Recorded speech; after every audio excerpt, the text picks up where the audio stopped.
In the next half hour, you'll meet people just like yourself who are living in pain and no longer have to.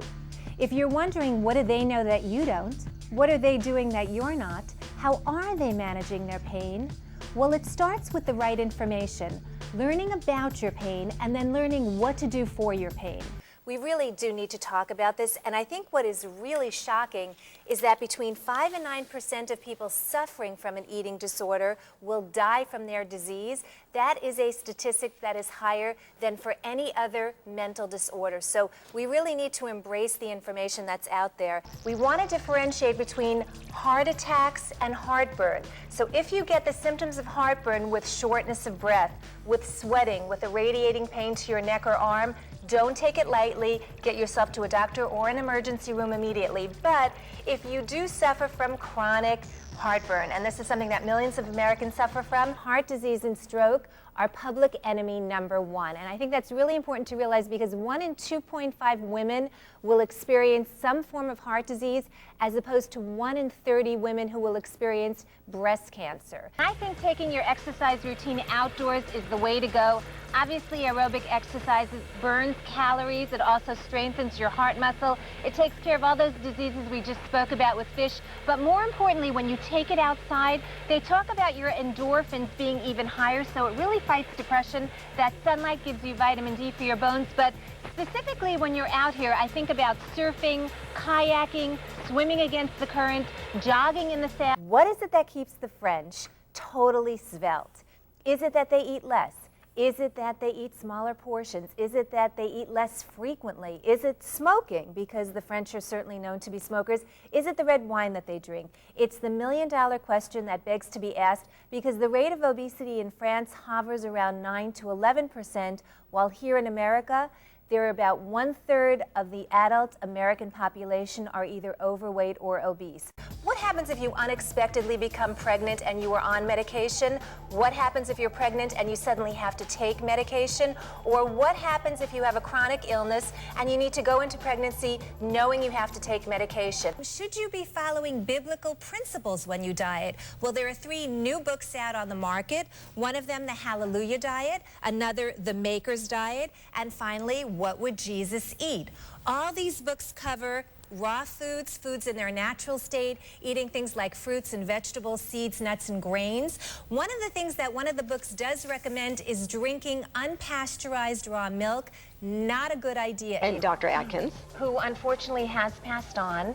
And I think what's interesting is when we read a lot of the Associated Press interviews right after he died, a lot of people thought that all the researchers were so combative and so unhappy with him. But the truth of the matter is they had a great deal of respect for him. He stood by his diet for almost 40 years, and he actually modified it towards the end. So Beth, you know, a little bit of respect goes a long way, but let's get down to the bottom line. We can look at the TV industry, the video industry, the computer industry. We can look at fast food. We can look at vending machines. We can look at lack of PE. But really, when we talk about preschoolers, the buck stops at home.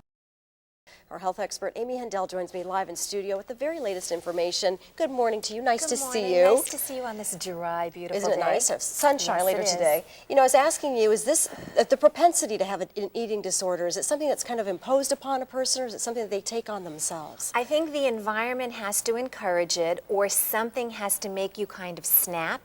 But I think the actual tendency we're feeling now as experts is really there to begin with, and it's does the matchstick happen and set it off. So it's a big problem, and it's particularly a big problem because obesity is at an all-time high here in the United States, and yet there is also a proliferation of eating disorders. It's a real catch-22.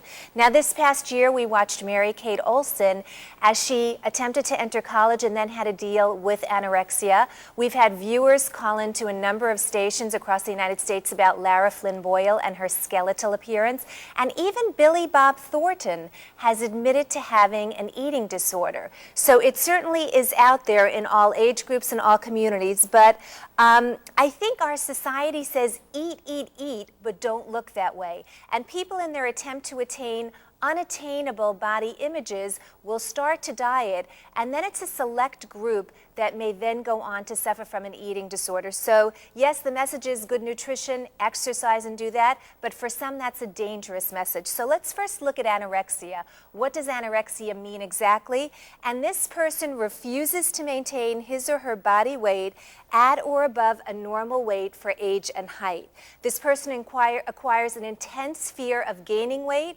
About 90 to 95% of anorexics are female, and 75% of those females were never overweight to begin with. That's really profound. Now, bulimia is an entirely different disorder. In this case, the person engages in repeated episodes of binge eating, and then they follow it with purging behaviors that can include self-induced vomiting, laxative use, diuretic use, intermittent fasts, and even obsessive exercising.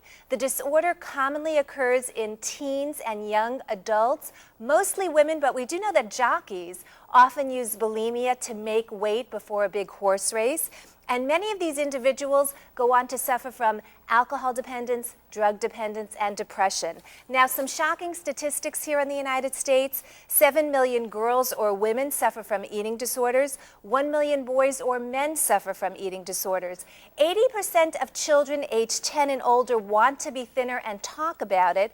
35% of healthy dieters progress to what we call pathological eaters, and then 25% of those pathological eaters go on to develop an eating disorder. Very serious. 1 out of 4 college women are at risk for an eating disorder. $40 billion a year is spent on dieting and products related to dieting. And what's very interesting is recent research shows that many adults who continue to have an eating disorder, when we look at their childhood, we notice that they suffered from moderate to severe anxiety issues and also obsessive compulsive disorder. That's a very interesting 1-2 connection. And again, there may be several regions on chromosomes that are responsible for anxiety and OCD, and we see it in these adults. So the message here is, yes, good nutrition. Yes, exercise. Don't take it beyond that point. And if we can get a close-up, there's a wonderful organization. It's a national organization. It's called NEDA, for National Eating Disorder Association. They have yearly campaigns. They have a Get Real campaign where they're putting out images, and they have these beautiful pieces of jewelry. Beth is wearing a little lapel pin, and on the counter I have necklaces in 14-karat gold, in silver, and also a charm bracelet with this beautiful sculpture that says, embrace your size. Thin people exist, heavier people exist that are both healthy, and you kind of have to embrace your genetic tendency. You do. All right, Amy, these are some wonderful tips, and of course you join us in the next half hour. Yes, I do. More on this. More on this. And for more on this, you can also log on to Amy's website. It's healthgal.com. See you in just a bit, all right?